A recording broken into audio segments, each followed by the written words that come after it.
forgave the sinner that was hung on the cross next to him at the last moment. ಆ ಶಿಲುಬೆಯಲ್ಲಿ ಪಕ್ಕದಲ್ಲಿದ್ದ ಕಳ್ಳನು ಅವನು ಕ್ಷಮಾಪಣೆ ಕೇಳಿದಾಗ ದೇವರು ಕ್ಷಮಿಸಿದಂತೆ ಕೊನೆಯ ಗಳಿಗೆಯಲ್ಲೂ ದೇವರು ನನ್ನನ್ನು ಕ್ಷಮಿಸ್ತಾರೆ ಅಂತ ನೆನೆಸ್ತೇವೆ. Amen. I tell you, ನಾನು ನಿಮಗೆ ಹೇಳ್ತೇನೆ, it is not at all possible. ಅದು ಸಾಧ್ಯವೇ ಇಲ್ಲ. It is not at all possible. ಅದು ಸಾಧ್ಯವೇ ಇಲ್ಲ.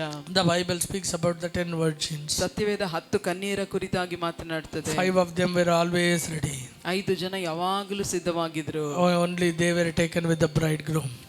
ಅವರು ಮಾತ್ರ ಮದಲಿಂಗನೊಂದಿಗೆ ಕರೆದುಕೊಳ್ಳಲ್ಪಟ್ಟರು. Amen. If you are ready always with the Lord, ಕರ್ತನೊಂದಿಗೆ ನೀವು ಯಾವಾಗಲೂ ಸಿದ್ಧವಾಗಿರುವುದಾದರೆ only you will be taken to heaven. ನೀವು ಮಾತ್ರ ಪರಲೋಕಕ್ಕೆ ಕೊಂಡೊಯ್ಯಲ್ಪಡುವವರು. Amen. Even if you are bride to be, ನೀವು ಮೊದಲಗಿತ್ತಿ ಆಗಬೇಕಾಗಿರುವವರಾಗಿದ್ರು ಕೂಡ, even if you don't have, amen, oil, ನಿಮ್ಮ ಬಳಿಯಲ್ಲಿ ಎಣ್ಣೆ ಇಲ್ಲದೆ ಹೋದ್ರೆ, amen, you will be left out. ನೀವು ಕೈ ಬಿಡಲ್ಪಡ್ತೀರಾ. Even though you are a Christian, ನೀವು ಕ್ರೈಸ್ತರಾಗಿದ್ದಾಗ, even though you are anointed, ನೀವು ಅಭಿಷೇಕಿಸಲ್ಪಟ್ಟವರಾಗಿದ್ದರೂ, even though you are a worship leader, ನೀವು ಆರಾಧನೆ ನಾಯಕರಾಗಿದ್ದರೂ, even though you are a ministry worker, ನೀವು ಸೇವೆ ಮಾಡುವವರಾಗಿದ್ದಾಗಲೂ ಕೂಡ, if you don't have the prayer oil in you, ನಿಮ್ಮೊಳಗೆ ಪ್ರಾರ್ಥನೆ ಎನ್ನುವಂತ ಎಣ್ಣೆ ಇಲ್ಲದೆ if you ಹೋದ್ರೆ, don't carry that holiness in you, ನಿಮ್ಮಲ್ಲಿ ಪರಿಶುದ್ಧತೆಯನ್ನು ನೀವು ಹೊತ್ತು ನಡೆಯದೆ ಹೋದ್ರೆ, amen, if God comes, ಕರ್ತನು ಬರುವಾಗ, even if you talk to him, beg him, ಆತನ ಬಳಿಯಲ್ಲಿ ನೀವು ಮಾತನಾಡಿ ಬೇಡಿಕೊಳ್ತಾ ಇದ್ರು ಕೂಡ, amen, he will never accept it. ಆತನ ಅದನ್ನು ಸ್ವೀಕರಿಸೋದೇ ಇಲ್ಲ. Now it is the time for the church to come back,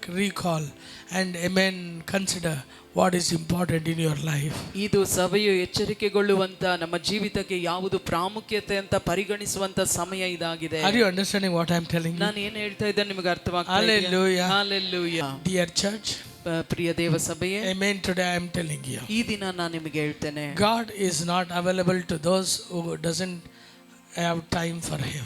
ಆತನಿಗಾಗಿ ಸಮಯ ಇಲ್ಲದೆ ಇರೋರಿಗೆ ದೇವರು ಸಿಗುವ ಆತನಲ್ಲ. Amen. Hallelujah. Hallelujah. Are you getting what I am telling you? ನಾನು ಏನು ಹೇಳ್ತೇನೆ ಅರ್ಥ ಆಯ್ತಾ? ಅರ್ಥವಾಗ್ತಾ ಇದೆಯಾ? ಅರ್ಥ ಆಯ್ತಾ? ಎಲ್ಲರಿಗೂ ಅರ್ಥ ಆಯ್ತಾ? ಎಲ್ಲರಿಗೂ ಅರ್ಥವಾಗ್ತಾ ಇದೆಯಾ? ದೇವರಿಗೆ ನಿಮಗೆ ಟೈಮ್ ಇಲ್ಲ ಅಂದ್ರೆ, ದೇವರಿಗೆ ನಿಮಗೆ ಟೈಮ್ ಇಲ್ಲ ಅಂದ್ರೆ, amen, ದೇವರು ನಿಮಗೆ ಟೈಮ್ ಕೊಡಬೇಕನ್ನೋ ಅನಿವಾರ್ಯತೆ ಅವರಿಗಿಲ್ಲ. ದೇವರು ನಿಮಗೆ ಸಮಯ ಕೊಡಬೇಕನ್ನೋ ಅನಿವಾರ್ಯತೆ ಆತನಿಗಿಲ್ಲ. Amen. I tell you, ನಾನು ನಿಮಗೆ ಹೇಳ್ತೇನೆ, God doesn't need us, we need God. ದೇವರಿಗೆ ನಮ್ಮ ಅವಶ್ಯಕತೆ ಇಲ್ಲ, ನಮಗೆ ದೇವರು ಬೇಕು. நாங்க இல்லாமல் கர்த்தர் வாழ முடியாதுன்ற ஒரு சூழ்நிலையில அவர் இல்லை. எதுவும் இல்லாத போதும் அவர் வாழ்ந்திட முடியும், எதுவும் இல்லாத போதும் அவர் இருப்பார். ನಾವು ಇಲ್ಲದೆ ಇರುವಾಗ ದೇವರಿಗೆ ಬದುಕಲಿಕ್ಕೆ ಆಗಲ್ಲ ಅನ್ನುವ ಅನಿವಾರ್ಯತೆ ದೇವರಿಗಿಲ್ಲ. ಏನು ಇಲ್ಲದೆ ಇದ್ದಾಗಲೂ ಆತನು ಬದುಕಿದನು, ಎಲ್ಲ ಉಂಟಾಗುವುದಕ್ಕಿಂತ ಮುಂಚೆಯೂ ಆತನು ಇದ್ದವನು. ಆಮೆನ್. ஆனால் நாங்கள் அவர் இல்லாம வாழ முடியாது. ಆದ್ರೆ ನಾವು ಆತನಿಲ್ಲದೆ ಬದುಕಲಿಕ್ಕೆ ಸಾಧ್ಯವೇ ಇಲ್ಲ. ஹalleluya. ஹalleluya. ஆமென். எத்தனை பேர் சொல்றீங்க வாய்களை திறந்து உம்மை விட்டு என்னால வாழ முடியாத ஆண்டவர்? ಎಷ್ಟು ಜನ ಬಾಯಿ ತೆರೆದು ಹೇಳ್ತೀರಾ, ಅಪ್ಪ ನಿನ್ನನ್ನು ಬಿಟ್ಟು ನನ್ನಿಂದ ಬದುಕಲಿಕ್ಕೆ ಸಾಧ್ಯವೇ ಇಲ್ಲ. No evidence of life without him. ಆತನ ಇಲ್ಲದೆ ಯಾವ ಜೀವವೂ ಇಲ್ಲ. ಎತ್ತನೆ ಬೇರೆ ಆಮೆನ್ சொல்றீங்க? ಎಷ್ಟು ಜನ ಆಮೆನ್ ಅಂತೀರಾ?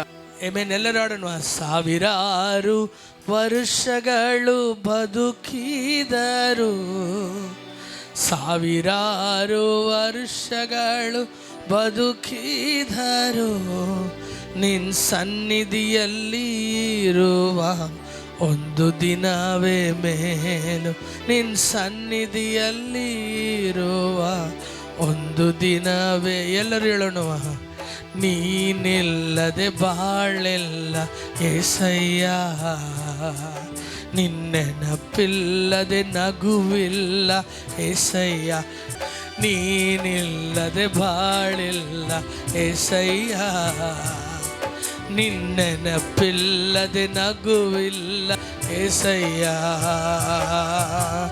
ಎಷ್ಟು ಜನ ನಂಬ್ತೀರಾ ಆತನಿಂದ ಇಲ್ಲದೆ ಅಣುವು ಕೂಡ ಕದಲಲ್ಲ ನನ್ನ ಲೈಫಲ್ಲಿ? ஹalleluya. சொல்லுங்க, நான் வாழ்வதும் உயிரோடு இருப்பதும் அவராலே. ಹೇಳ್ರಿ, ನಾ ಬದುಕಿರೋದು ಜೀವಂತವಾಗಿರುವುದು ಆತನಿಂದಲೇ. சொல்லுங்க, நான் பதுக்கிறது ஆத்தனிந்தலே. ನಾ ಬದುಕಿರುವುದು ಆತನಿಂದಲೇ. அவர் எங்களை அவருக்காகவே உண்டாக்கினார், அவரே உண்டாக்கினார், அவருக்காகவே உண்டாக்கினார். ಆತನು ನಮ್ಮನ್ನು, ಆತನೇ ನಮ್ಮನ್ನು ಸೃಷ್ಟಿಸಿದ್ದಾನೆ, ಆತನಿಗಾಗಿಯೇ ನಮ್ಮನ್ನು. சொல்லுங்க, ಆತನಿಗಾಗಿಯೇ ನಾವು ಉಂಟು ಮಾಡಲ್ಪಟ್ಟ, ಆತನಿಗಾಗಿಯೇ ನಾವು ಆತನ ಸಮ್ಮುಖದಲ್ಲಿರೋದು ಜೀವಿಸುವುದಕ್ಕೆ ಉಂಟು ಮಾಡಲ್ಪಟ್ಟ, ಆತನ ಸಮ್ಮುಖದಲ್ಲಿ ಜೀವಿಸುವುದಕ್ಕೆ, ಆತನನ್ನು ಆರಾಧಿಸುವುದಕ್ಕೆ ಉಂಟು ಮಾಡಲ್ಪಟ್ಟ, ಆತನನ್ನು ಆರಾಧಿಸುವುದಕ್ಕಾಗಿಯೇ ಉಂಟು ಮಾಡಲ್ಪಟ್ಟಿದ್ದೇನೆ. ಎಷ್ಟು ಜನ ಅದನ್ನು ನಂಬ್ತೀರಾ? ಏಸಪ್ಪ, ಹೇಳ್ರಿ, Yesappa, I want to be in your presence. ನಿನ್ನ ಸನ್ನಿಧಾನದಲ್ಲಿಯೇ ನಾ ಇರಬೇಕಪ್ಪ. Every day, ಎಲ್ಲ ದಿನವೂ, every day, ಪ್ರತಿ ದಿನವೂ I want to walk with you. ನಿನ್ನೊಂದಿಗೆ ನಾನು ನಡಿಬೇಕು. I want to live with you. ನಿನ್ನೊಂದಿಗೆ ನಾನು I want to ಜೀವಿಸಬೇಕು. hear your voice. ನಿನ್ನ ಸ್ವರವನ್ನು ನಾನು ಕೇಳಬೇಕು.